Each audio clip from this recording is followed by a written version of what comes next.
Bonjour à tous les amis, c'est Florence. Je vous retrouve aujourd'hui pour faire un tag qui a été lancé par Marie Cartomancy.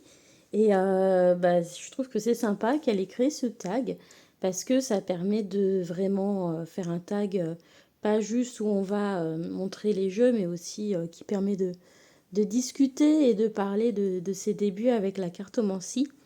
Donc, je te remercie, Marie, pour cette belle idée que tu as eue. Et donc, le tag s'intitule Te souviens-tu?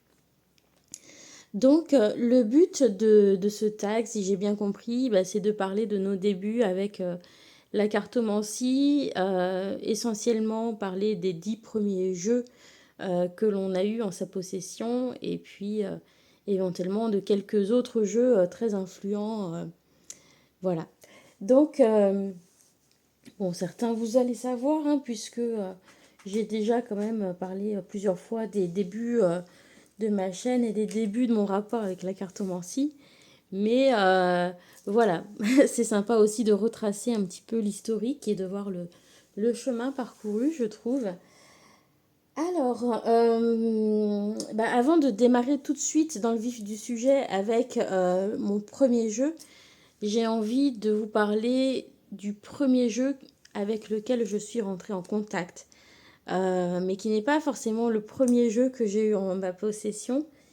Mais c'est important parce que j'étais dans une période de profonde détresse, avec beaucoup de questionnements, d'interrogations. Parce que mon chéri et moi, on essayait depuis plusieurs années d'avoir un bébé et ça ne marchait pas. Et j'avais envie quelque part de tenter des choses comme le Reiki ou de me faire tirer les cartes pour savoir si un jour ça allait fonctionner ou pas. Mais en même temps, j'avais très très peur qu'on profite de ma situation parce que je sentais bien que j'étais dans une position de vulnérabilité par rapport à cette question. Et j'avais peur de tomber sur des personnes malveillantes qui chercheraient à en tirer profit. Et un jour, je suis entrée dans une boutique qui vend essentiellement des cristaux, enfin qui vendait des cristaux, puisque maintenant la boutique n'existe plus. L'année dernière, je ne l'ai pas retrouvée. Mais c'était dans l'endroit où je vais en vacances tous les ans. Et, euh, et puis la dame donc, voyait que je cherchais des cristaux, etc. Donc elle me laisse faire mon petit tour. Et puis elle voit que, je sais pas, j'ai l'air un peu perdue dans mes pensées, que j'hésite beaucoup, etc. Et elle me propose de tirer des cartes qui étaient à disposition des clients dans sa boutique. Et, euh, et donc tout ça, voilà, sans payer, sans chercher à profiter de moi. Et elle me demande si elle veut que, enfin si je veux, si j'accepte qu'elle me tire les cartes. Comme ça, sans que j'ai rien à payer, juste pour m'aider et répondre à mes questions. Et en fait, le fait que ça ait été proposé comme ça, simplement par pure gentillesse, eh bien, je pense que ça a joué dans mon rapport de confiance avec les cartes. Et en plus, elle m'avait fait un tirage plutôt parlant, donc voilà, c'est ça qui m'a amené en fait à m'intéresser aux cartes vraiment. Donc le jeu qui était mis à disposition des clients dans sa boutique, c'était celui-ci, sauf qu'à l'époque, il n'y avait pas la boîte hein, dans la boutique, il n'y avait que le jeu, donc j'ai mis un certain temps quand même à retrouver lequel c'était, donc ce qui fait qu'il n'est pas dans mes 10 premiers jeux. Et puis le jeu qu'elle a utilisé pour me tirer les cartes, pardon, c'était celui-ci. Donc celui-ci, j'avais vu la boîte, mais celui-ci, je ne savais pas comment il s'appelait. Donc, et la combinaison des messages des deux cartes, c'est quelque chose qui m'a beaucoup touchée et qui m'a beaucoup parlé. Donc, voilà comment j'en suis arrivée à m'intéresser aux cartes, en fait. Donc voilà, celui-ci, je me rappelais juste que le dos était comme ça, que c'était de longues cartes. Voilà, et donc quand j'ai retrouvé ce jeu et que j'ai su que c'était celui-là, il y a celui-ci et puis message de vie aussi qui ressemble beaucoup, sauf que le dos est violet. Et sur le moment, je me souvenais plus si j'avais tiré les cartes avec le dos rose ou violet. Donc j'avais pris les deux, mais c'est bien celui-ci qui était dans sa boutique, hein, puisque tous les ans, après quand j'y suis retournée, en fait, le jeu était toujours à disposition dans sa boutique pour les clients. Et j'ai trouvé que c'était génial en fait, voilà. Donc, voilà, le jeu Message Lumière de Mario Duguay. Voilà, et donc voilà le type de carte que vous avez. Donc des fois elles se lisent comme ça, des fois elles se lisent comme ça. Donc j'ouvre ma conscience à la conscience supérieure. Ainsi, je réalise toute ma grandeur et toute mon importance au sein de l'univers. Le sentiment d'infériorité ne m'appartient plus. Je retrouve ma confiance et toute ma puissance. Je m'accepte et je m'aime en ma totalité. Ma mission est importante et je la vis pleinement. Et c'est drôle parce que cette carte, c'est pas la carte que j'ai tirée à l'époque. Mais là, en même temps que j'étais en train de vous parler de cette expérience, j'avais l'impression que je ne servais à rien. J'avais l'impression que j'avais pas ma place. J'avais l'impression que j'avais un sentiment d'infériorité par rapport aux autres femmes qui arrivaient à avoir des bébés facilement, naturellement, etc. Et donc c'est très intéressant que ce soit cette carte qui sorte maintenant parce que le cheminement avec les cartes a été m'accompagner dans ce cheminement long et douloureux et difficile. Et maintenant, oui, je réalise que ma mission de vie, c'est pas forcément porter un enfant, que le fait de ne pas réussir à en avoir, ça fait pas de moi une femme à moins, une femme inférieure par rapport aux autres femmes. Ça m'a fait prendre conscience de beaucoup de choses. Et l'acceptation de ma féminité, dans une féminité qui ne permet pas de procréer, etc., c'est quelque chose qui a été difficile. Et cette acceptation a été très, très longue. Et donc c'est un beau message qui sort parce que ça vient quelque part résumer aussi un petit peu le chemin parcouru. Et donc la carte qui est tombée, comme toujours avec ce jeu, tombe très bien. Et donc le jeu que la dame avait utilisé pour me faire mon tirage, c'était celui-ci, donc le grand oracle de l'amour de Colette et Gérard Lougard, donc la version aux éditions Bulle de Vie. Donc évidemment, cette édition n'existe plus, hein, mais il est ressorti chez Trajectoire, le jeu, s'il vous parle. Et donc, voilà, du coup, par rapport à mes préoccupations, elle avait tiré les cartes avec ce jeu-là. Elle m'avait aussi fait de la numérologie, parce que le jeu est aussi associé à la numérologie. Et j'avais beaucoup aimé les graphismes très doux de ce jeu et parlant, en fait, voilà. Donc voilà, et je me rappelle que j'avais cette carte du regain qui était ressortie. Voilà, qui était intéressante. Parce que effectivement, quand vous traversez des événements comme ça, il y a beaucoup de choses qui viennent à l'encontre de la relation qui pourraient l'abîmer et qui pourraient l'affaiblir. Mais voilà, à chaque fois que c'était le cas, il y a eu ce regain qui, voilà, ça repart quand même. Donc voilà, c'était... la carte regain n'est pas forcément sortie dans le sens où moi je l'imaginais, mais c'est vrai que c'était une carte qui avait du sens quand même. Voilà. Donc voilà, ça c'est pour l'approche, voilà, les jeux qui m'ont amené vers les cartes et vers la cartomancie. Et donc mon tout premier oracle, le tout premier que j'ai acheté, eh bien c'est le grand oracle de l'amour, parce que j'avais trouvé le tirage convaincant, je trouvais que c'était quelque chose qui me parlait. Et en plus, j'avais aimé les graphismes du jeu. Donc le tout premier que j'ai acheté, c'est celui-ci. Voilà, et très rapidement, je me suis sentie à l'aise avec ce jeu, avec les mots-clés et les illustrations. Donc voilà, je trouvais qu'il était simple à interpréter, même pour moi qui étais novice. Et donc au tout début, je suis allée voir un petit peu dans le livret, mais très très rapidement, j'ai pu me détacher du livret. Donc voilà, c'est vraiment un jeu qui m'a accompagnée dès le début, celui-ci. Mais en même temps, j'avais peur que, du fait que ce soit un jeu sur le domaine sentimental, qu'il soit trop limité dans son usage. Et donc, le lendemain quasiment de l'achat de ce jeu-là, j'ai passé commande d'un deuxième jeu. Et donc, finalement, mes 2 premiers jeux, je les ai reçus la même semaine, en fait. Donc, ça, c'est vraiment le tout premier jeu, parce que c'est le premier que j'ai passé en commande. Et le deuxième est arrivé donc dans la foulée. Et donc, à l'époque, j'avais vu essentiellement sur des blogs des informations, parce que en 2017, c'était courant août ou septembre 2017, il y avait encore peu de chaînes sur lesquelles on voyait des choses concernant la cartomancie. Donc voilà, je m'étais référée au blog de Graines d'Éden.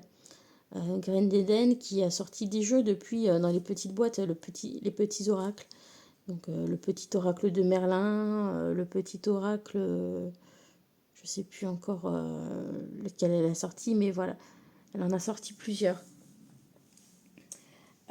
Et donc, dans son blog, hein, il y avait plusieurs jeux qui étaient conseillés aux débutants. Et il y avait un petit peu, on va dire, la sainte trinité des oracles, c'est-à-dire l'oracle G, la triade et le Véline. Et donc, j'avais été voir sur son blog les photos des jeux pour choisir. Et je m'étais dirigée vers celui qui me semblait le plus abordable, le moins effrayant, etc. Et il s'agissait de l'oracle G. Donc oracle G qui existait dans une boîte toute simple où il n'y avait que les cartes, ou qui existait en coffret comme ça. J'ai hésité à prendre le coffret, j'ai vraiment failli prendre la boîte avec que les cartes. Mais en même temps, je me suis dit, bon, c'est débutant, plutôt que d'avoir acheté le livre séparément, dans celui-ci, le livre est inclus. Donc j'ai acheté ce coffret, qui était les coffrets l'officiel des éditions Trajectoire. Donc voilà, il y avait plusieurs jeux qui étaient sortis dans ce format-là en 2017-2018. Voilà, donc il y a 6 ou 7 ans maintenant, hein, 6 ans et demi, 7 ans. Voilà. Et donc, avec la carte de présentation, donc, que j'ai toujours laissée dans la boîte parce qu'elle ne me sert pas. Et puis, donc, normalement, je mettais les cartes là. C'est coffret en velours et tout. C'était des beaux coffrets quand même, les coffrets. C'était aimanté comme ça.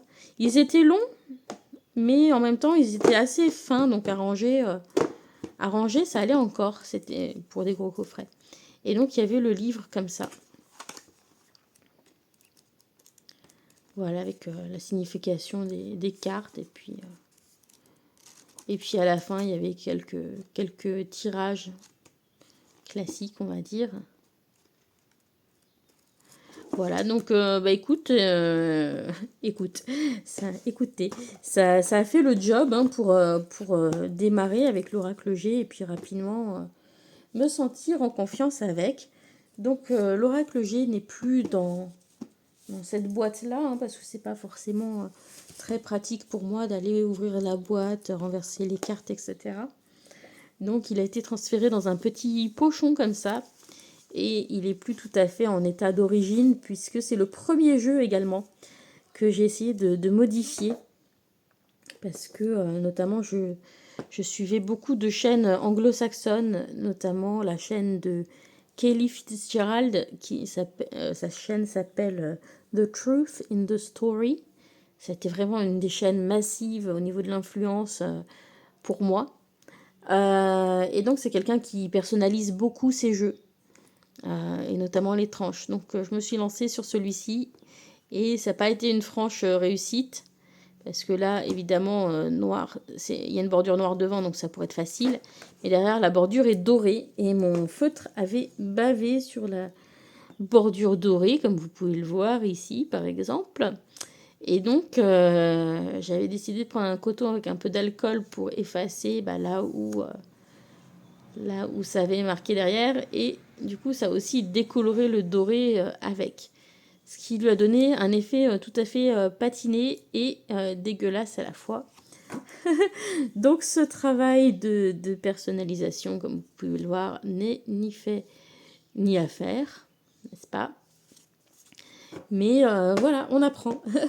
On apprend on apprend de ses erreurs.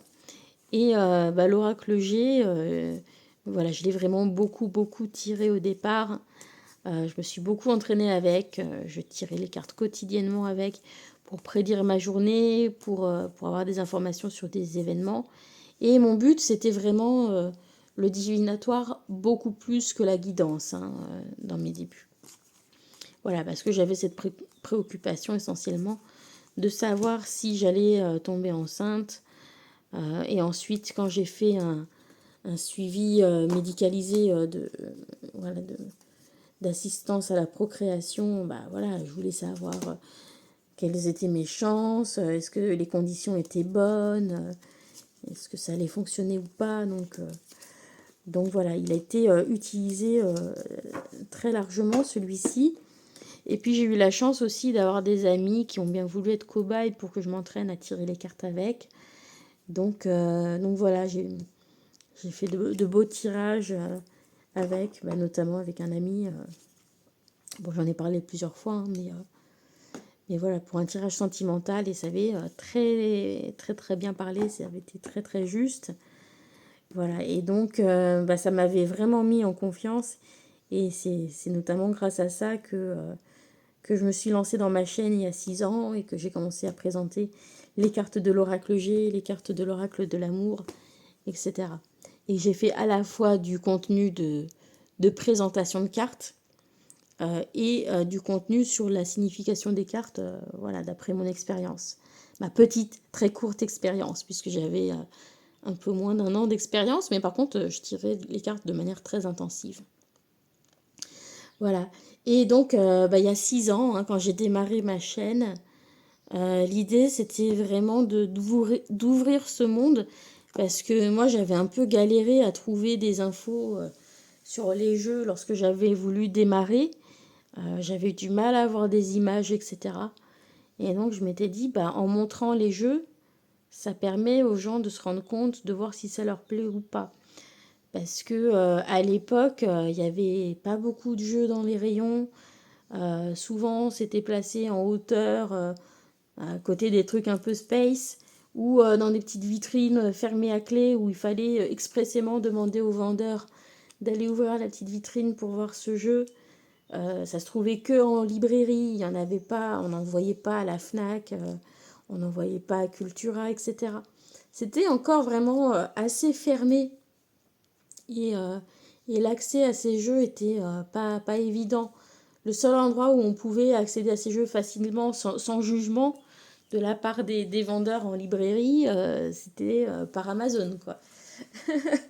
Voilà, donc, et d'ailleurs, c'est pour ça que mes premiers jeux, je les ai commandés sur Amazon, parce que j'avais très peur du jugement des vendeurs ou des personnes quand on verrait que je m'intéresse à ce genre de choses, parce qu'à l'époque, il y avait peut-être encore plus fortement que maintenant une certaine image de charlatanisme qui était associée au monde des cartes, et quelque chose d'un peu bizarre aussi, qui n'était pas forcément très bien vu. En tout cas, c'est l'impression que moi j'en avais. Donc, et pourtant, c'est pas vieux, c'est 2017-2018. Mais c'est pour ça aussi que j'ai créé ma chaîne, pour que ça ait l'air moins bizarre, pour que les gens puissent trouver les informations s'ils en cherchaient. Donc, j'étais vraiment, dès le départ, dans cet esprit d'ouverture et de partage. Et, donc, quand j'ai lancé ma chaîne, j'ai vu qu'il y avait quelques autres chaînes qui faisaient ça dans la sphère francophone. Il y avait la chaîne de Claire Duval, Claire de la Lune. Et puis, à peu près en même temps que la mienne, il y a eu le lancement de la chaîne de Célia Melville aussi. Mais voilà, en dehors de ces 2 chaînes francophones-là, il n'y avait pas beaucoup, beaucoup de chaînes. Je pense qu'il y avait déjà la chaîne d'Elvira Voyance, mais je ne l'ai pas découverte tout de suite. Voilà, mais c'est vrai qu'au début, j'ai galéré à trouver des chaînes francophones. Et je suis pas sûre que Graine d'Eden avait sa chaîne YouTube encore. Il me semble qu'elle avait que le blog à l'époque, quand j'ai lancé ma chaîne. C'est vous dire si, si je date. Si, et il y avait Angèle Taina qui avait déjà sa chaîne à l'époque. Voilà.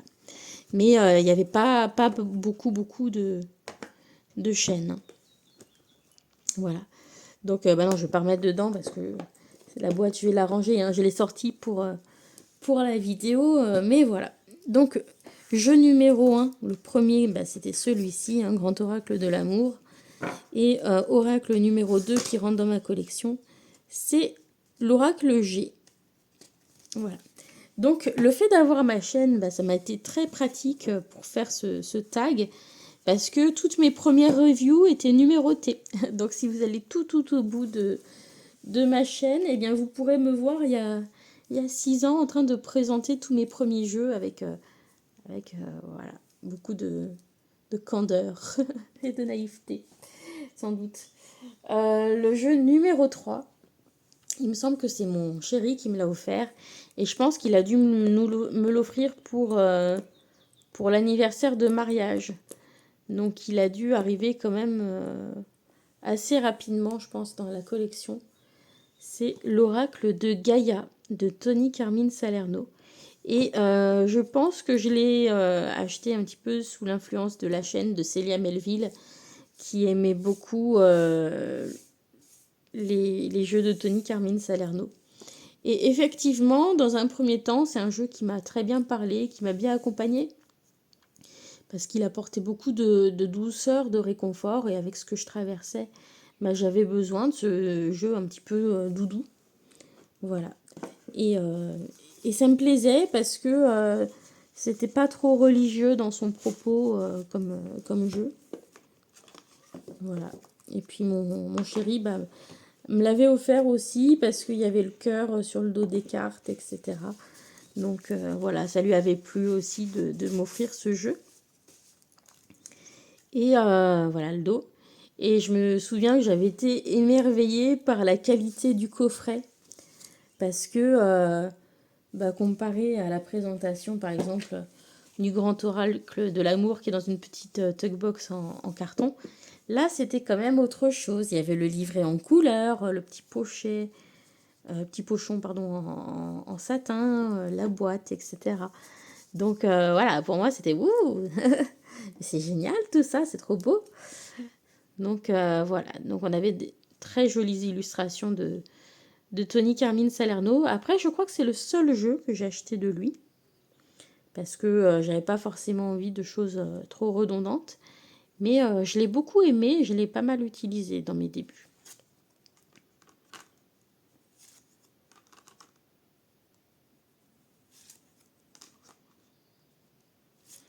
Voilà, puis les messages sont très beaux, donc c'est purement un oracle de guidance. Et maintenant, c'est vrai que je l'utilise quand même beaucoup moins qu'avant. Mais je l'ai gardé parce que ça fait partie des tout premiers jeux que j'ai eu dans mon parcours, qui m'a bien accompagnée dans mes débuts. Et voilà, j'ai un certain attachement à ce jeu. En plus, c'est le premier jeu que mon chéri m'a offert. Après, bah voilà, il savait que quand je suis partie dans ma collectionnite, il s'est mis à m'en offrir aussi pas mal. Pour les cadeaux à Noël, à mon anniversaire, à la Saint-Valentin, etc.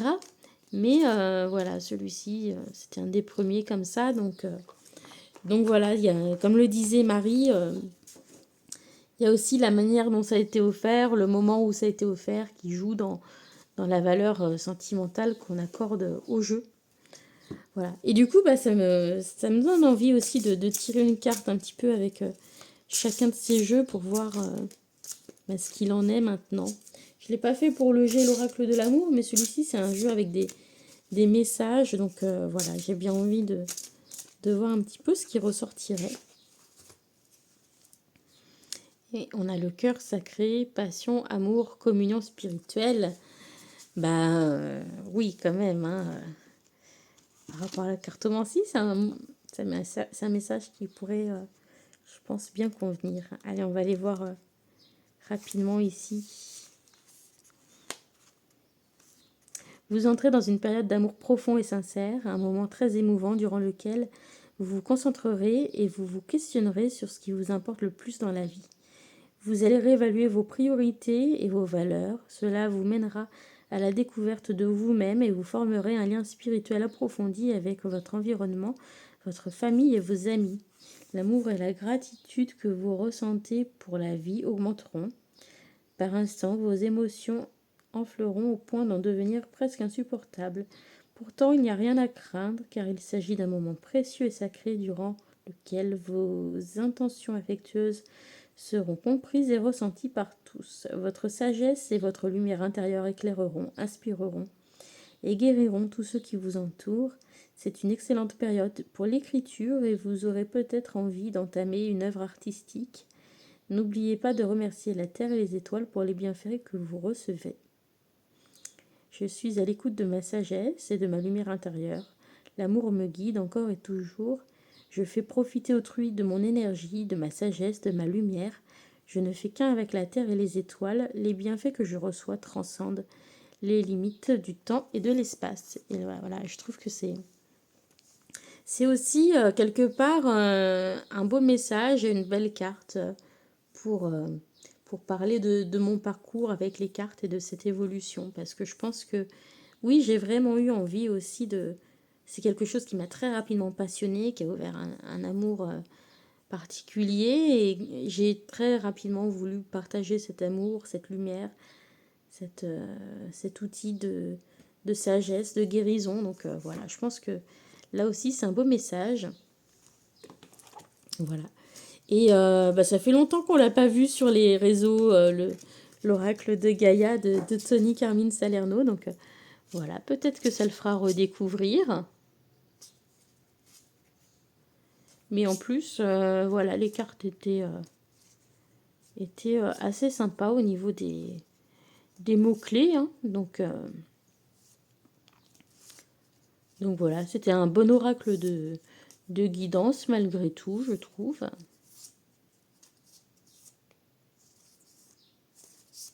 Voilà, et c'est vrai que maintenant je l'utilise très peu, hein, ça fait très longtemps que je ne l'avais pas ressorti.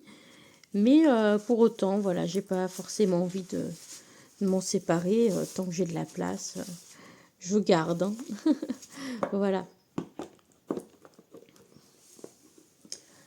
Donc 1, 2, 3. Le quatrième jeu à entrer dans ma collection, eh bien c'est un classique. C'est l'oracle de la triade de Dominique Duplat chez Gange Éditions. Voilà, et celui-ci, il me semble que je l'ai acheté en boutique dans une librairie à Amiens. Et donc, j'ai dû prendre mon courage à deux mains pour demander d'aller ouvrir la petite vitrine fermée à clé où se trouvaient les quelques oracles. Voilà. Donc, oracle de la triade. Alors là, j'ai une carte un peu abîmée, vous pouvez le voir, mais c'est pas grave, c'est la carte certificat comme ça d'authenticité, donc c'est pas grave. Et donc le dos bleu, voilà, je regrette beaucoup que la nouvelle édition n'ait pas gardé le dos bleu parce que il était magnifique ce dos bleu, enfin voilà. Et celui-ci aussi, j'ai essayé de le customiser avec beaucoup plus de succès que l'oracle G, mais en même temps c'était beaucoup plus facile parce que la bordure est noire des deux côtés, donc là il y avait beaucoup moins de risques. Et là, pour le coup, ça a été une modification très sympa. Je trouve que ça lui donne de l'élégance d'avoir les tranches noires comme ça. Voilà, donc de la même manière que l'oracle G était très réputé, l'oracle de la triade faisait partie un petit peu de la Sainte Trinité des oracles divinatoires recommandés. Et donc, voilà, j'avais voulu l'acheter pour approfondir, pour compléter le jet ou pouvoir changer un petit peu.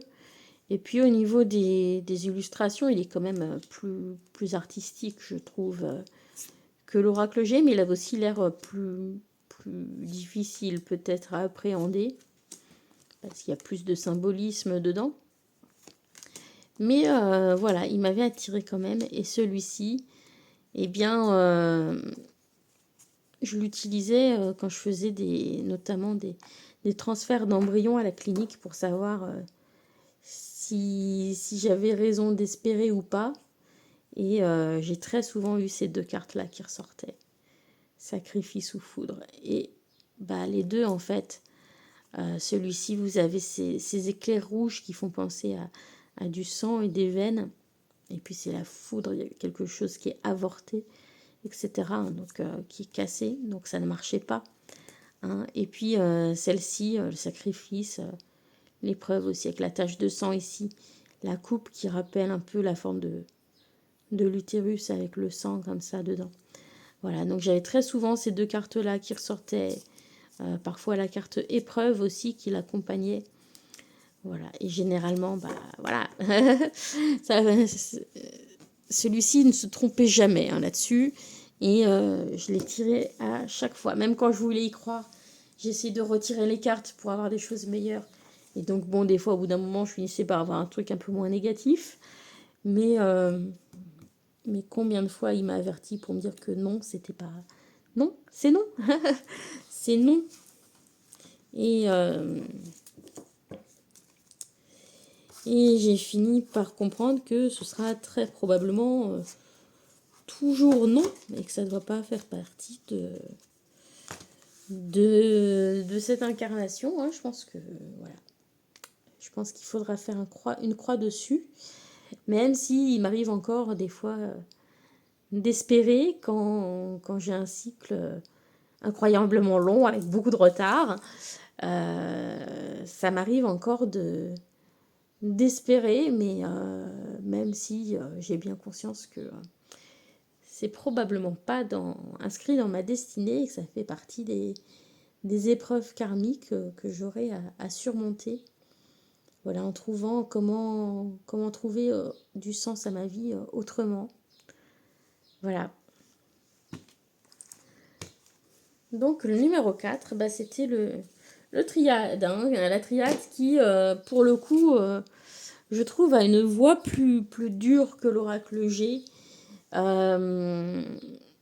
Plus cash et voilà, quand j'avais besoin de savoir les choses vraiment difficiles, parce que pour moi c'était les choses vraiment difficiles, hein, ça m'a emmené très très bas parfois, hein.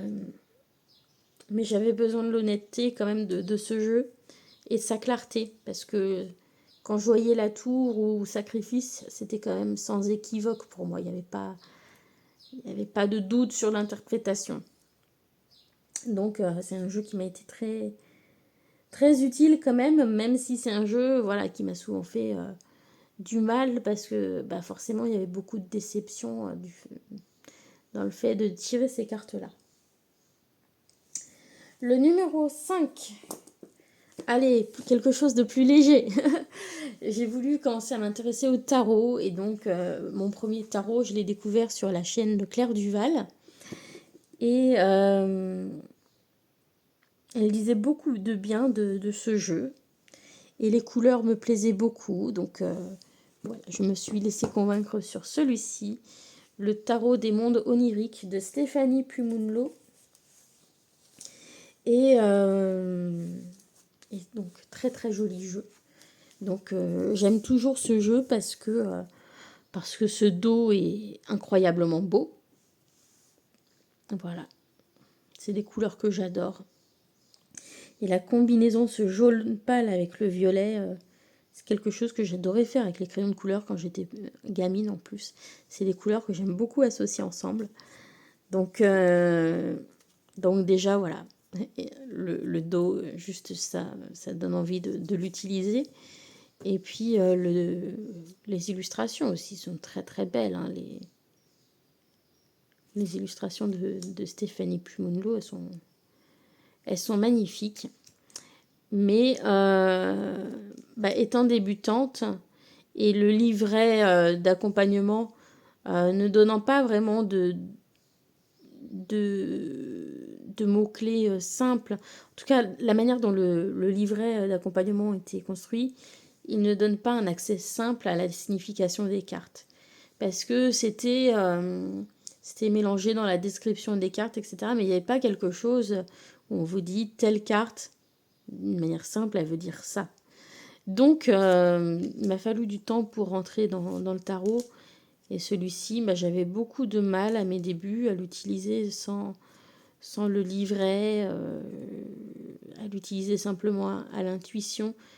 Voilà, j'avais pas suffisamment confiance en moi pour réussir à interpréter forcément mes tirages uniquement à l'intuition. Et j'ai eu beaucoup de mal à rentrer dans les significations du tarot avec simplement ce livre d'accompagnement. Donc, aussi beau soit-il, j'avais quand même du mal à l'utiliser. Donc, je l'utilisais parce que j'avais envie de l'utiliser parce qu'il était beau, mais j'avais du mal à rentrer dedans. Et maintenant que je m'y connais plus, bah, finalement, voilà, il n'est pas si difficile que ça à utiliser. Mais le livre d'accompagnement m'a vraiment pas aidé à rentrer dans le tarot, hein. Je dois bien le reconnaître, hein. Voilà, même si c'est un jeu qui suit finalement plutôt bien le Rider-Waite.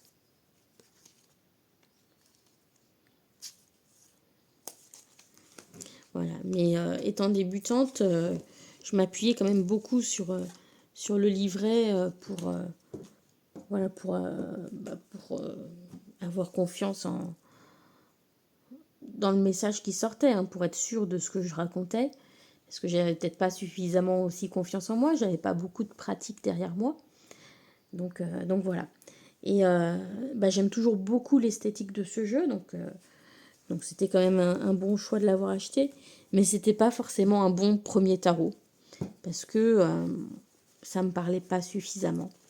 Et j'arrivais pas suffisamment à m'écouter et à comprendre la signification des cartes, juste avec les illustrations. Donc ça, c'est mon jeu 5. Mon jeu numéro 6, c'est l'Oracle des reflets de Célia Melville. Donc, première édition, hein, donc j'ai suivi toute la création de son jeu sur sa chaîne. Et quand il est sorti, bah, je l'ai acheté, bien sûr. Donc, voilà, et vraiment un gros coup de cœur dessus. Et c'est vraiment avec ce jeu-là que j'ai compris que bah, on pouvait aussi trouver des oracles qui soient visuellement très plaisants et qu'on puisse faire un peu la même chose qu'avec la triade ou l'oracle G, mais avec un jeu qui soit beau et à mon goût, quoi. Donc voilà. Et puis voilà, c'est la première fois que je voyais aussi la qualité, la différence de qualité entre un jeu mass market et un jeu auto-publié, parce qu'à l'époque, il y avait quand même plus d'écart de qualité entre le mass market et l'auto-publié. C'est la première fois que j'avais un jeu avec des cartes aussi épaisses et au toucher aussi agréable. Elles étaient dorées à leur fin. C'est pas la même dorure que sur l'oracle de Gaïa, par exemple, hein. Celle-ci est quand même beaucoup plus qualitative. Et puis, il y a eu toute l'expérience de suivre la création du jeu, d'attendre la commande, etc., d'avoir le jeu numéroté et signé dedans. Voilà, c'était toute une expérience, celui-ci, et je pense que c'est vraiment à partir de celui-ci que je suis rentrée en mode collection, quoi. Jusqu'avant, bah, c'était essayer des choses des oracles qui font des choses différentes les unes des autres. Mais je pense qu'à partir de celui-ci, je suis vraiment entrée dans une logique de collection. Voilà. Et donc, bah, celui-ci, je l'aime toujours autant.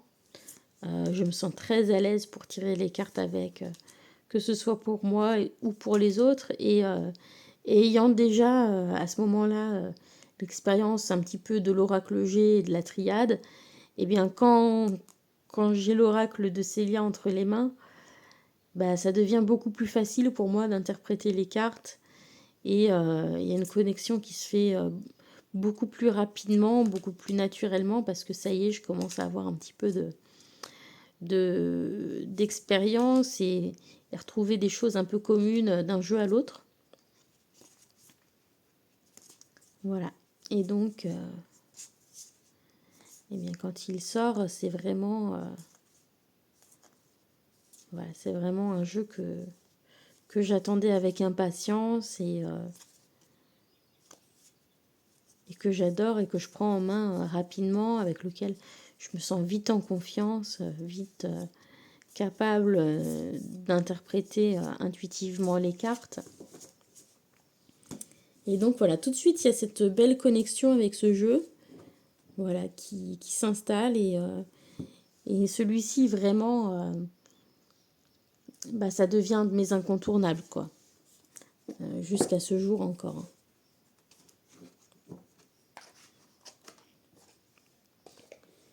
Voilà, donc je ne sais plus à combien on en est à 1, 2, 3, 4, 5, 6. Le numéro 7, c'est un autre tarot parce que j'avais du mal à rentrer dans celui des mondes oniriques, donc j'en ai acheté un autre. J'ai acheté celui-ci parce que j'aimais bien les illustrations style manga. À l'époque, je lisais encore un petit peu de manga, donc je m'étais laissée séduire par celui-ci. Et là, j'avoue, alors le livre était en anglais, mais j'étais j'avais fini ma fac d'anglais, donc c'était pas gênant. Et là, le livre m'a permis de mieux comprendre la signification des cartes du tarot et de mieux comprendre le tarot.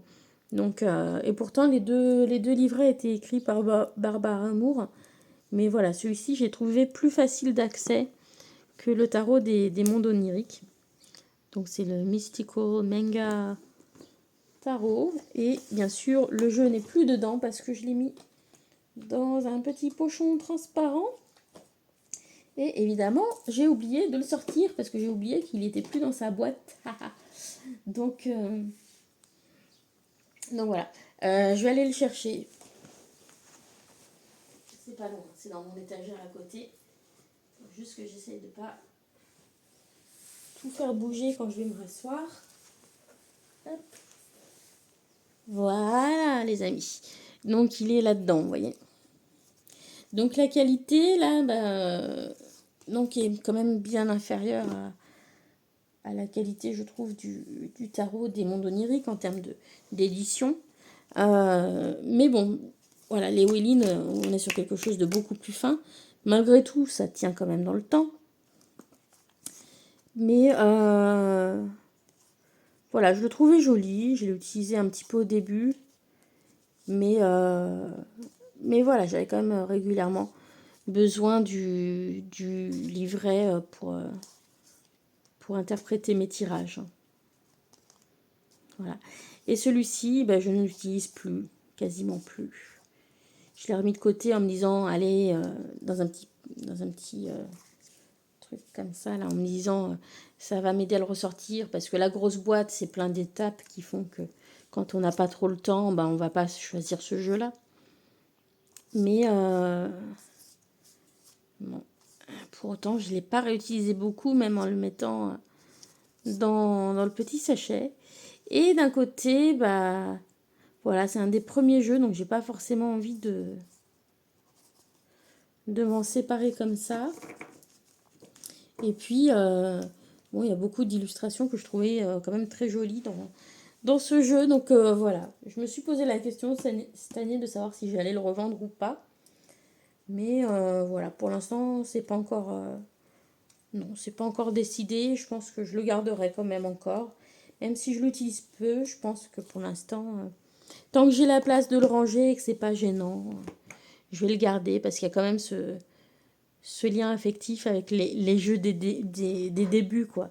Et les jeux du début, je pense que je me suis plus investie dedans que d'autres jeux plus récents dans la collection où après, voilà, il y avait beaucoup de jeux qui entraient parce que j'avais envie de faire tourner la chaîne et de présenter des jeux.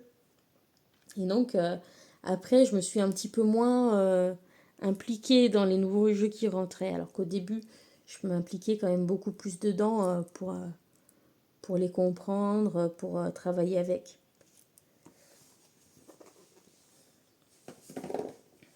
Voilà.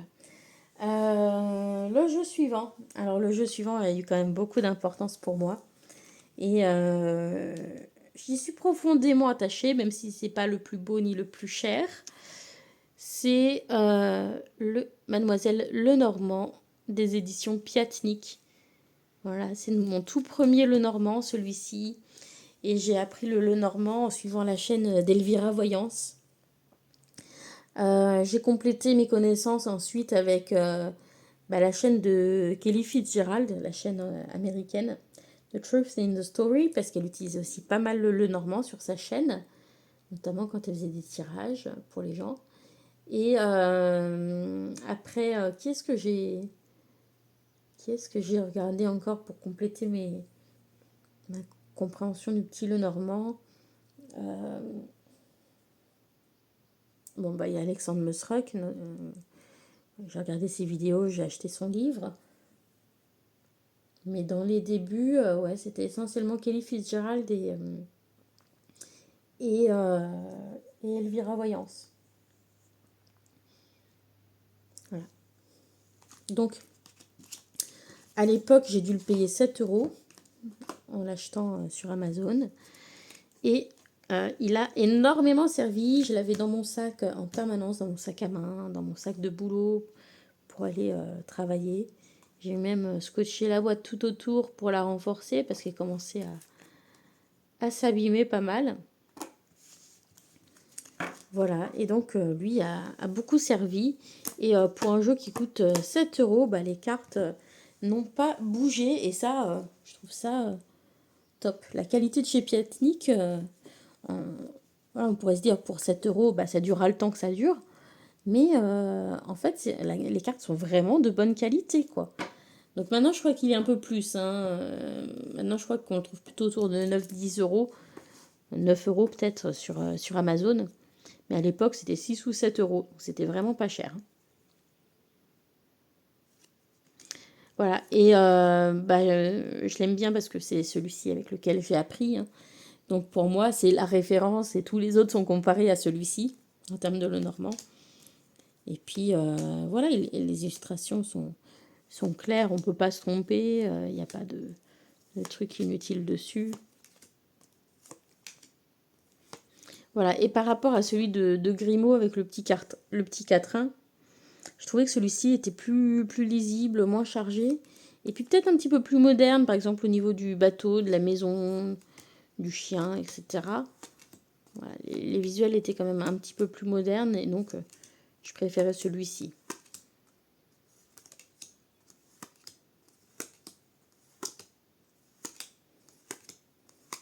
Voilà, et lui c'est un petit peu mon petit Lenormand de confiance parce que c'est celui de base, quoi. C'est vraiment par rapport à lui que tous les autres Lenormand de ma collection sont évalués.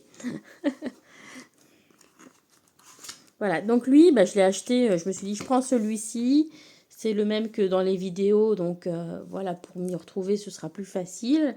Il n'était pas cher, donc en plus, je me suis dit, bah, comme ça, si j'y arrive pas, si je comprends pas ce système, je prends pas trop de risques. Et puis finalement, j'ai bien aimé le Normand. Et donc, ensuite, bah, quand Célia a sorti son premier petit Lenormand, pareil, j'ai suivi la création du jeu sur sa chaîne et je l'ai attendu avec beaucoup d'impatience et évidemment quand il est sorti, je l'ai acheté. Donc je l'ai dans sa première édition qui venait dans la boîte comme ceci. S'ouvre comme ça. Donc la boîte, bon c'était rigolo comme format, ça changeait de ce qu'on a l'habitude de voir. Mais honnêtement, c'était pas très solide et pas très pratique. Les cartes avaient un peu tendance à se sauver des fois par là, ça ferme pas toujours très bien. Donc le jeu, je le range maintenant dans autre chose. Mais j'ai gardé la boîte pour le côté collector parce que voilà, c'est le numéro 285 sur 1000 de la première édition. Et il est signé. Voilà. Donc, Tanis Lenormand. Et donc, le jeu, maintenant, il est pour moi dans cette boîte-là que mon mari m'a fait en impression 3D. Et je l'ai tanné pour qu'il me fasse un trèfle à 4 feuilles. Parce que normalement, il y a un trèfle à 4 feuilles, vous voyez, sur la boîte. Et donc, en relief, là, il me fasse une sorte de trèfle. Donc, voilà, il m'a fait ça. C'est pas si mal. Il aurait dû peut-être continuer un tout petit peu les traits, là, pour séparer au milieu. Mais c'est pas si mal. Et puis, avec un joli vert pailleté, voilà, qui va rappeler un peu cette boîte du Tanis. Hop là. Et donc, dedans, on retrouve On retrouve les cartes. Donc, il y a quand même la carte de présentation, mais les petits mots-clés, influences positives, négatives ou neutres que je laisse dedans. Et puis, voilà. Donc, Tanis Lenormand, bah, j'aime beaucoup cette première édition. Parce que je trouve que le dos de cette couleur-là, c'est quand même plus joli que ce qu'elle a fait dans la réédition. Alors certes, le dos vert, ça va mieux avec la boîte et le visuel de la boîte. Mais je trouve pas que ça aille forcément mieux avec le visuel de l'ensemble des cartes. Et je trouve que ces couleurs très très douces qu'elle avait choisies au début, avec le blanc, le bleu, le rose, etc., ça allait tellement bien avec l'énergie très douce de ce jeu. Et avec l'énergie de Célia aussi, hein. Je trouve que ces couleurs-là, c'est l'énergie de Célia. Ouais. Donc, et donc voilà. Et bah, celui-ci, je trouve que c'est également un excellent petit Lenormand. Parce qu'on a juste ce qu'il faut sur les cartes. On a le petit symbole cartomancie. Elles sont d'une qualité incroyable. Avec un carton quand même vachement épais pour du petit Lenormand. Et ce fini gloss plastifié, bah, ça les protège super bien. Donc elles ont une durabilité excellente. Voilà, et bah, j'aime beaucoup les couleurs qui sont magnifiques dans ce petit Lenormand, Lenormand là, encore une fois, le jaune et le violet, c'est un mélange que j'adore ensemble. Et puis il y a tous ces teintes de bleu un peu froid, bleu qui tire sur le violet ou bleu qui tire sur le vert aussi dans certaines cartes, que j'aime énormément.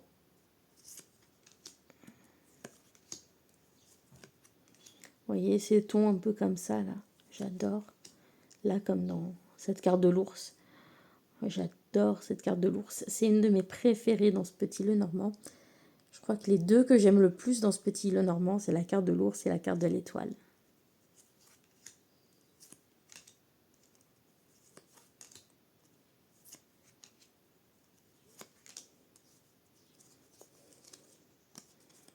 Voilà, la carte de l'étoile, je l'ai cherchée pour vous la montrer quand même. Donc voilà, celui-ci, eh bien, ça a beau être un jeu des débuts, il a toujours... Enfin, je pense que d'ailleurs, tous les jeux du début, hein, ils ont quand même une place assez chère à mon cœur, parce que justement, bah, comme je le disais plus tôt, c'est des jeux dans lesquels je me suis plus investie aussi, hein, avec lesquels j'ai passé plus de temps avant de passer au jeu suivant. Après, à un moment donné, quand j'ai commencé à avoir une vingtaine de jeux, je pense, là, je suis vraiment rentrée dans une dynamique où je voulais que ma chaîne carbure, etc. Où je voulais découvrir plein de choses, découvrir tous les nouveaux jeux qui sortaient, parce que ça a commencé à se démocratiser un petit peu, et on a commencé à avoir des sorties de jeux plus. Et donc voilà, je voulais tout découvrir, je voulais avoir toutes les nouveautés, les essayer, les avoir en main, me faire mon idée dessus, voir ce qu'ils pouvaient m'apporter. Mais et voilà, c'est vrai que ces deux petits Lenormand, par rapport à tous les autres de ma collection, ils ont une place vraiment plus particulière pour moi. Voilà. Même si j'ai plein d'autres petits Lenormand qui sont vraiment très très beaux, ces deux-là, ils seront toujours au-dessus dans mon cœur. Et bah, le 10e jeu que j'ai acheté à l'époque, c'est l'Oracle des Chakras de Karine Sangster. C'est un jeu que j'ai utilisé, mais de manière très intensive, pendant très, très, très longtemps. Pas cette année, mais au moins les 5 premières années que je l'ai eu, parce que ça fait 6 ans que je l'ai, ce jeu. Au moins pendant les 5 premières années, je m'en suis servi toutes les semaines, quasiment. Toutes les semaines, je me faisais un tirage des chakras. Et ça a toujours été mon jeu de référence sur les chakras. Donc oui, c'est un jeu que j'ai découvert, je crois, sur la chaîne de Célia, encore une fois. Et bah, il m'a toujours parlé. Le bouquin est très très bien fait. Pour comprendre ce que sont les chakras, vous n'avez pas besoin d'acheter d'autres livres. Le bouquin qui est dedans le fait très bien. Et je trouve que c'est vraiment un très bon jeu de développement personnel. Et même si je suis plus orientée divinatoire ou guidance, je suis pas très orientée développement personnel, il faut le dire. Ça quand même, ça fait partie des jeux de développement personnel que je trouve très bien. Parce que vous allez tirer vos cartes, vous allez voir quels sont vos chakras qui ont besoin de travailler, comment ça parle les cartes. Et il y a vraiment des choses pratiques que vous pouvez mettre en place pour essayer d'élever vos énergies par rapport à certains points qui sont concrets, qui sont terre à terre. Voilà, c'est ça que j'aime bien dans cet oracle. Parce que je suis pas quelqu'un qui aime les choses qui planent trop haut. Voilà, je suis quand même quelqu'un d'assez terre à terre malgré tout. Hein. Vous l'aurez vu au début de mon expérience avec les cartes, j'étais assez sceptique. Donc voilà, je reste quelqu'un d'un petit peu sceptique tant que j'ai pas essayé. Moi, j'y crois pas. Tant que j'ai pas essayé, je me suis pas fait mon avis. Voilà. Et celui-ci, j'aime beaucoup. Voilà, je trouve que ça apporte un travail sur soi qui est intéressant, qui est facile à comprendre, à mettre en place, etc. On est bien guidé dans le livret.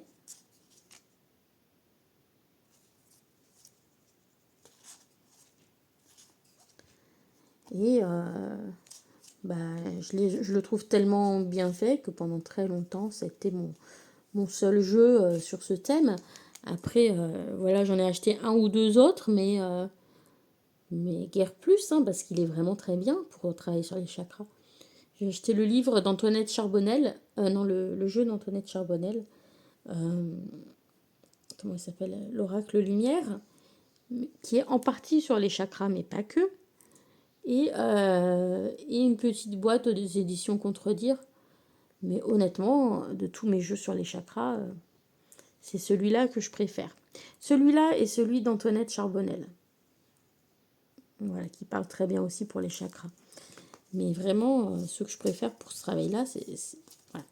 Et lui, c'est vraiment un jeu qui est arrivé donc quand même relativement tôt dans ma collection. Hein. Voilà, 10e jeu sur plus de 150 jeux. Mais il a été en utilisation de manière prolongée voilà, très longtemps et de manière très régulière. Donc c'est vraiment un jeu qui a eu une place importante dans ma pratique.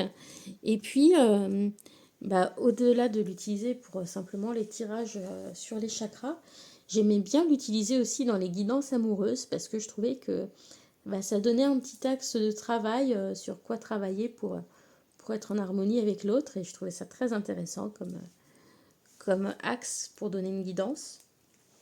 Donc voilà. Donc je vais juste tirer une petite carte de ce jeu pour vous montrer un petit peu comment c'était dans le livre d'accompagnement. Donc c'est l'oracle des chakras de Karen Sangster. Ça c'est l'ancienne présentation. Il est ressorti, hein, mais la boîte a changé d'illustration. Maintenant le fond il est plutôt rouge orangé. Et je suis pas sûre que ce soit la même illustration sur le dessus de la boîte. Voilà. Et donc par exemple intuition, donc confiance, perspicacité, conscience, guidance. Donc vous avez la couleur avec la couleur de la bordure qui vous indique à quel chakra c'est relié. Vous avez la thématique, vous avez des petits mots-clés comme ça qui vous mettent un petit peu sur la piste pour aider à interpréter. Puis sinon, vous avez le livret où c'était numéroté. Donc par exemple ici, vous retrouvez les mots-clés. Puis ici, vous avez un petit peu l'essence de la carte résumée en une petite phrase. Donc ça, c'était bien pratique. Votre vrai pouvoir réside dans votre capacité à suivre le rythme tranquille de votre intime conviction. Donc suivre son intuition, en fait, c'est se faire confiance et faire confiance à ses ressentis. Finalement, c'est ça.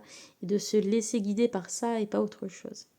Donc là, voilà, on a une petite histoire et puis ensuite un message plus étendu. Voilà. Et je trouvais qu'il était vraiment bien fait. À la fin, il y avait il y avait tout un passage sur les chakras, caractéristiques du chakra, de tel chakra, voilà, des associations, qu'est-ce qui montre qu'il est en bon fonctionnement, qu'est-ce qui montre qu'il est déséquilibré, comment nourrir ce chakra, etc. par différentes méthodes, des affirmations. Donc c'était vraiment, je trouve, un livret très bien fait pour ce thème et qui permettait vraiment bien de l'appréhender. Et voilà, comme je vous l'ai dit, je ne suis pas très très développement personnel, c'est pas quelque chose qui me touche forcément beaucoup. J'ai acheté des jeux de développement personnel, mais la plupart je les ai revendus. Mais celui-ci je le garde parce que je trouve qu'il apporte vraiment quelque chose qui m'intéressait. Voilà, donc c'est une très très longue vidéo, mais bon, en même temps, ça va être les vacances, donc si vous avez du temps et que vous ne savez pas quoi regarder, j'espère que ça vous a plu. Et avant de terminer, je voulais parler de 3-4 jeux qui n'étaient pas forcément là à mes débuts, mais qui ont quand même eu une importance particulière, je trouve, dans mon cheminement. Donc le premier que je voudrais montrer, c'est celui-là. C'est le Everyday Witch Tarot, que j'avais donc dans sa version américaine, que je n'ai jamais acheté dans la version française d'ailleurs. Donc c'est le tarot Histoire de sorcière qui est ensuite sorti plusieurs années plus tard en français chez Arcana Sacra. Je l'avais découvert sur la chaîne de Imogen Walters. Donc c'était une anglaise. Sa chaîne elle a suspendu sa chaîne il y a quelques années maintenant. Mais c'était quelqu'un que j'aimais bien suivre. Et j'avais adoré sa présentation du Everyday Witch Tarot. Et celui-ci, c'est le premier tarot où directement toutes les illustrations m'ont parlé et où ça a été fluide. Parce que comme je vous disais, avec le tarot des mondes oniriques ou le Mystical Manga Tarot, c'était pas fluide. J'avais vraiment besoin d'aller voir dans le livret ce que voulait représenter beaucoup de cartes. Et j'avais du mal à le faire à l'intuition. Et celui-ci, c'est vraiment le premier où ça a été une évidence, où ça a marché comme ça. Et en plus, j'ai quand même lu le livret, hein, mais j'ai trouvé que le livret était très bien fait. Il y avait des petites phrases qui résumaient en un mot la carte, en une expression, et ça a transformé ma vision du tarot et ma compréhension du tarot, ce jeu. C'est vraiment ce jeu-là qui m'a permis de m'y mettre et de comprendre le truc et de choper le truc et de me sentir à l'aise avec le tarot par la suite, quoi. Donc le Everyday Witch Tarot avec ses petits chats de sorcière un petit peu partout. Lui non plus n'est plus, n'est plus dans sa boîte, puisque pareil, j'avais envie de le ressortir un peu plus. Donc je l'ai mis dans un petit pochon. Donc, pareil, je l'attrape pour vous le montrer. J'ai tapé dans le carillon, mais c'est pas grave, c'est agréable, les petits carillons. Voilà. Donc voilà. Et je regrette pas d'avoir que la version américaine parce que je trouve que le dos de cette version-là était plus sympa que le dos de la version française. Je trouve plus harmonieux, moins chargé. Voilà. Et non, celui-ci, voilà, je l'ai trouvé très expressif.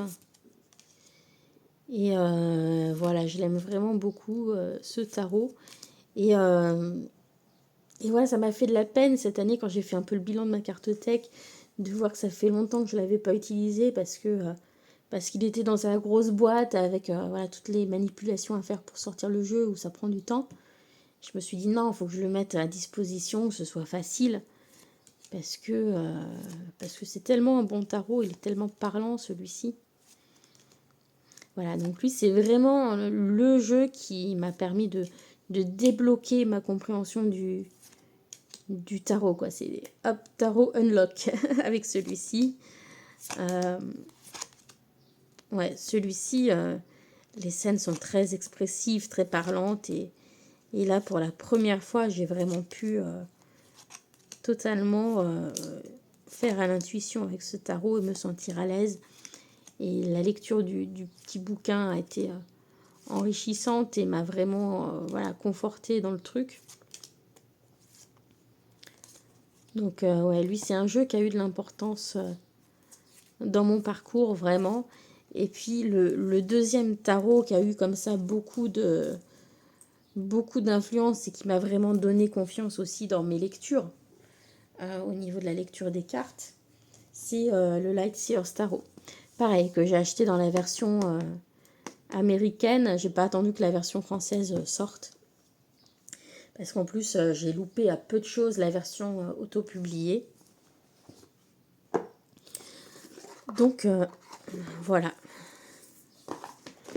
Récemment, je lui ai fait les tranches vertes avec les stabilos pastel, là. Et immense regret, parce que du coup, les cartes, elles sont plus au même niveau. Il y en a, ça les a écrasées un peu, je sais pas. Et là, c'est plus du tout lisse et régulier sur le côté depuis que j'ai fait ça. Et en plus, à la couleur, elle est un peu moins uniforme que ce qu'on voit à la caméra. Et aussi un peu plus palote. Donc c'est plus joli à la caméra qu'en vrai. Voilà. Mais celui-ci aussi, très parlant. Le livret d'accompagnement, très, très bien fait. Et donc lui aussi, c'est un jeu qui m'a apporté beaucoup au niveau du tarot, de la compréhension. Voilà. Et donc, vraiment, si je devais conseiller des jeux pour débuter et réussir à tirer les cartes en faisant confiance à son intuition et s'y mettre facilement et rapidement, c'est ces deux-là, quoi. Ces deux-là, ils sont vraiment top pour commencer. Donc, c'est vraiment des jeux qui ont eu une importance dans mon parcours, même s'ils sont arrivés un petit peu plus tard que les 10 premiers. Hein. Voilà. Mais oui, ils ont eu de l'importance. Hein.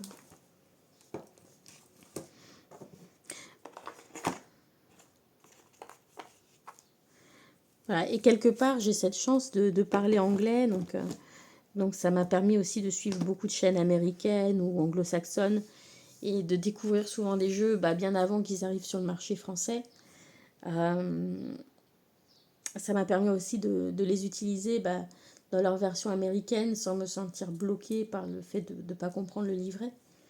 Donc ça, c'était cool pour moi. Et puis, autre jeu que j'avais envie de vous présenter qui a eu de l'influence sur moi, c'est le Wisdom of the Oracle de Colette Baron-Reid. De tous les jeux que j'ai achetés d'elle, c'est le seul que j'ai gardé. C'est un de ses plus anciens. Je crois que c'est son deuxième jeu. Le premier, ça doit être celui de la carte enchantée. Mais je trouvais qu'il était très bien conçu, celui-ci. Sans doute plus personnel que ceux qu'elle a sortis par la suite en faisant des collaborations, etc. Parce que c'est un peu une locomotive de chez Hay House, Colette Baron-Reid. Vous mettez son nom sur une boîte, sur un jeu, ça va faire vendre. Parce que c'est une créatrice à succès. Et donc, tous les ans, Colette Baron-Reid sort au moins un jeu, quoi. Mais là, on est dans ses premiers jeux. C'est son deuxième jeu, je crois. C'est vraiment dans le début. Et je pense qu'il y a quelque chose de plus personnel, plus profond dans ce jeu. Ouais, je sais pas. Je trouve qu'il a quelque chose de plus, peut-être que d'autres qui sortent maintenant, où c'est des collaborations. Voilà. Bref. Ce qui m'a apporté celui-ci, déjà, c'est une lecture pareille, qui se faisait de manière très fluide, très intuitive avec ce jeu. En plus, j'aimais bien les illustrations quand même.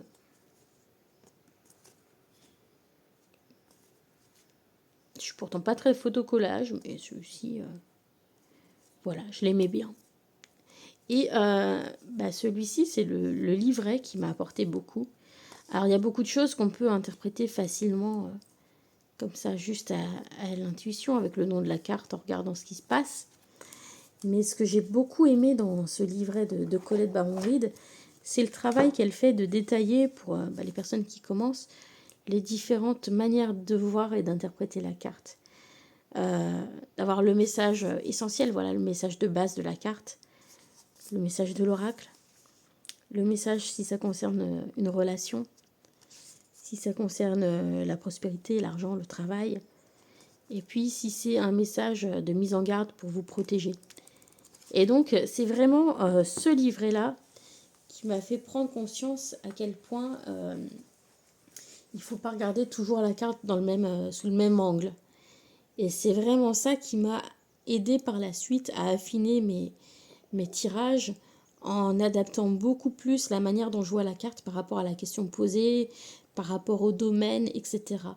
Et donc, si vous avez ce jeu, alors il existe maintenant en français, hein, le titre en français c'est La sagesse de l'oracle, je vous invite vraiment à vous plonger dans le livret et voir le travail qui a été fait pour adapter la carte à différentes situations. Et je trouve que c'est très formateur. Ensuite, quand vous regardez un jeu, de l'envisager, de vous dire comment je l'envisage sous différentes possibilités. Comment la carte, je l'envisage si c'est un conseil, si c'est un obstacle, si c'est un résultat, si ça représente quelque chose, si c'est dans un domaine relationnel, si c'est dans un domaine professionnel, voilà, etc. Et c'est vraiment ce jeu-là qui m'a amené à me poser ces questions-là sur les cartes.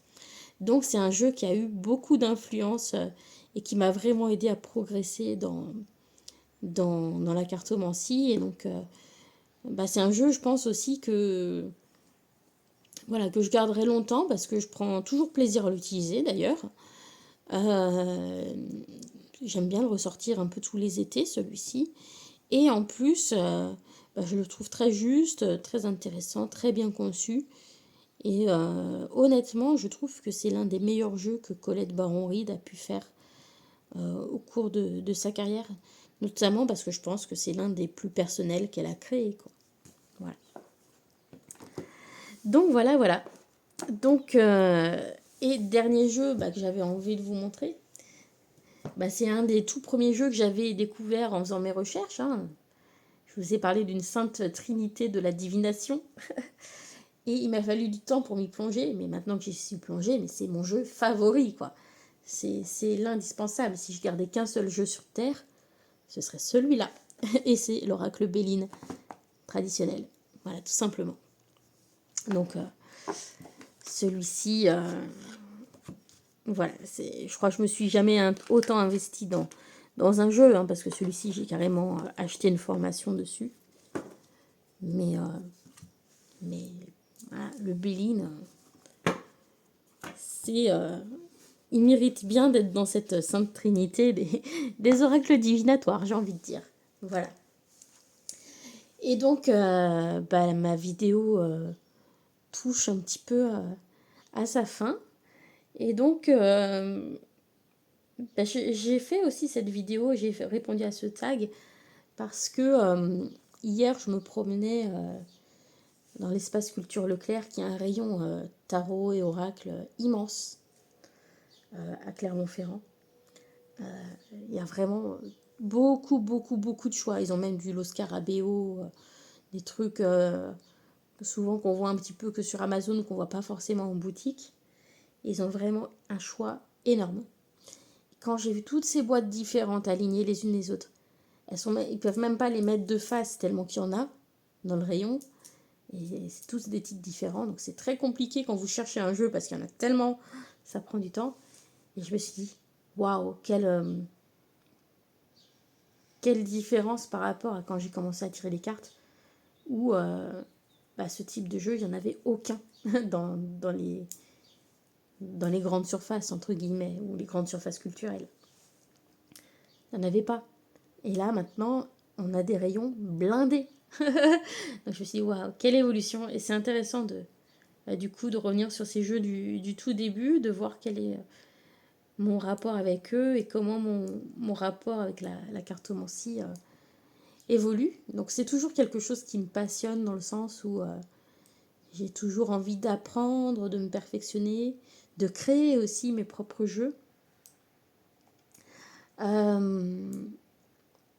Donc c'est toujours quelque chose qui m'intéresse.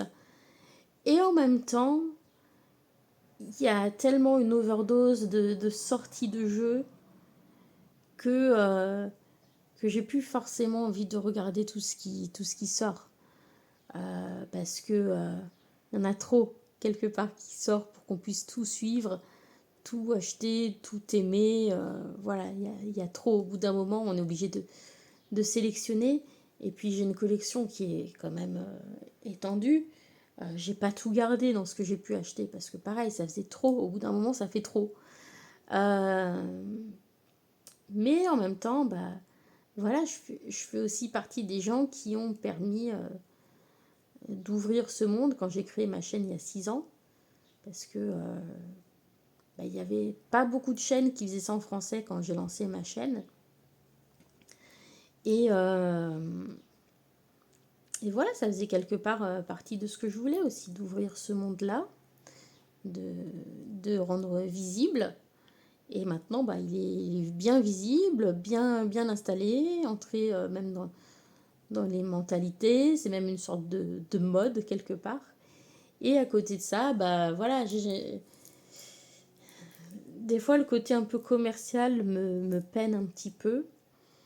Et puis, il y a certaines dérives aussi des choses qui me peinent un peu, là, quand je vois les vidéos sur Instagram ou TikTok, où on vous balance des trucs avec une voix robotique.